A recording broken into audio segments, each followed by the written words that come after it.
Howdy y'all, Joe Hills here, recording as I always do in Nashville, Tennessee. And today, at my farm base, I wanted to answer a few questions some of you guys had in the comments about what I'm doing with the farm base, as well as to hunt down some sheep for their precious, precious wool. If there's any sheep over here with some brown wool I can find, I want to use that for my irrigation channels to kind of cover up the water in relation to the crops. I haven't actually tried that out yet, so what we're going to do is we're going to prototype this with what sheep and what irrigation channels we can construct and or find. Now, first question a lot of you guys had was, Joe, why are you leaving the mesa? The mesa's awesome. Everybody's supposed to hang out at the mesa and be pals and have fun and pal around. I am excited about that. I want to hang out at the mesa and have fun and pal around. But what I also want to do is build stuff that's too big or too inappropriate for the setting of the mesa. Like anything I could build out here wouldn't work in the context of the mesa. I couldn't build a farmhouse and a barn and all the stuff that goes with it in the mesa biome and have it make sense.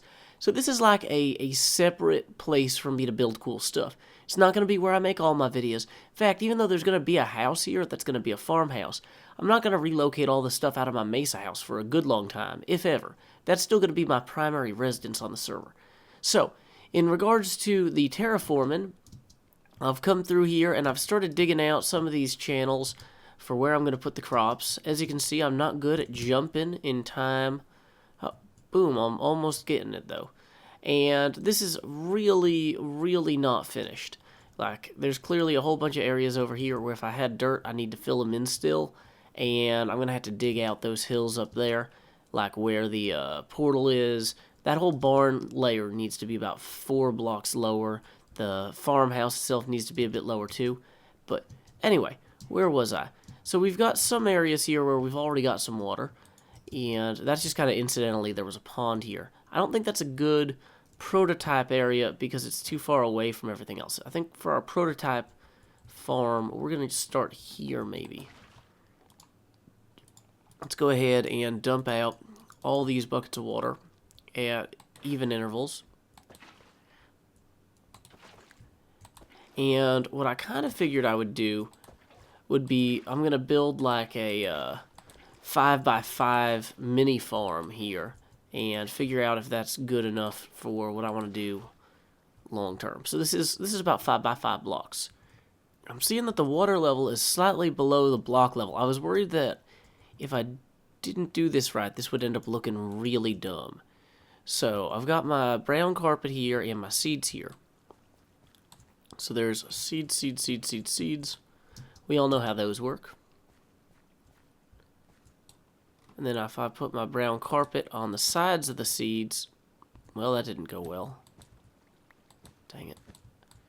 Okay, so the brown carpet's actually too high here for this to look right when these are mere saplings. And I'm thinking that that's not going to be the case once these are taller plants. Dang it. But that in the meantime, it's going to look pretty dumb. Even from like a steep angle, like if I go up here to my portal and I look back down, how's that going to appear? Yeah, you can see the water poking through still. That's actually kind of disappointing that you can.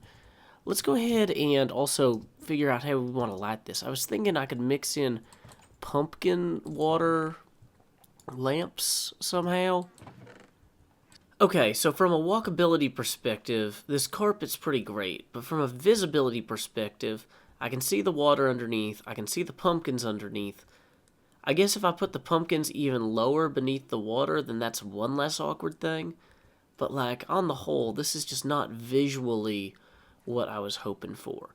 So I'm thinking that maybe what I need to do is just get a bunch of dirt and then use the soil hewing tool in order to plow the soil, but then not plant crops on it.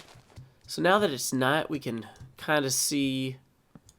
I mean, these pumpkins do work even under the carpet. They let light through. So that part was good. But on the whole, we have more water blocks than we functionally need for the farm to operate. So what might be wise is to go ahead and actually fill in a lot of these with just other dirt blocks. And then even maybe conceal those pumpkins that we do leave underneath the water. So if we pick up the pumpkin and then put it down there, like, I think that we still get some of the light, but not all of the problems. Then we go ahead and we cover the dirt here, like so. Now, unfortunately, if we don't hew the dirt, then that wonderful, wonderful grass will spread. So maybe coarse dirt's the way to go here. I don't know. I'm hard pressed. So in some ways, I think it looks dumber having one of these every 15 blocks or whatever than it would have one every block. Obviously, these crops aren't fully grown yet, but I mean, this is clearly better having the individual blocks with the little cover than having this absolute insanity that would be having water filling every row uncovered. Now, one thing that I'm thinking might work is these covers are still going to be visible head-on from over here. But what if I came in and on either side of the block itself, I went ahead and I put in this brown... Whoa! Dang it, dang it, dang it, dang it, dang it, dang it, dang it. No. You are not invited. This is not your farm. Go away. Okay. Any other mobs hanging out? Any other little sneaky creepers or little roving zombie bands? Okay. Well, whatever. Here's what I was thinking I would do next. I was thinking I would try surrounding this on either side with clay like that. Huh.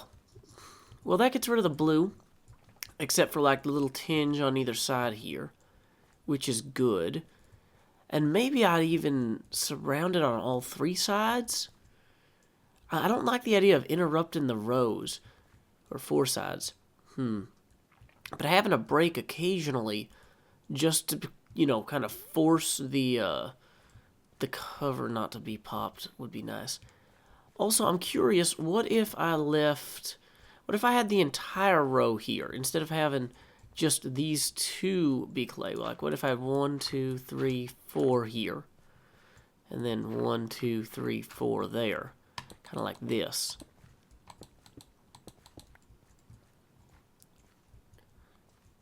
In some ways, I kind of like that because it gives it a texture that complements the soil texture.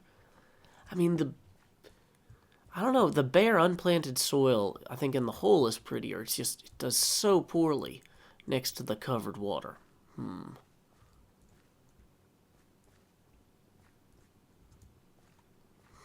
Look at this, it's our first crop. I mean, we're not going to harvest it yet because that would be wasteful. We want to harvest the whole field at a time. Probably going to have to build a tractor first, using, I don't know, slime blocks? Something. We'll figure it out. That's something for another day. But we did at least figure out roughly how we want this to go.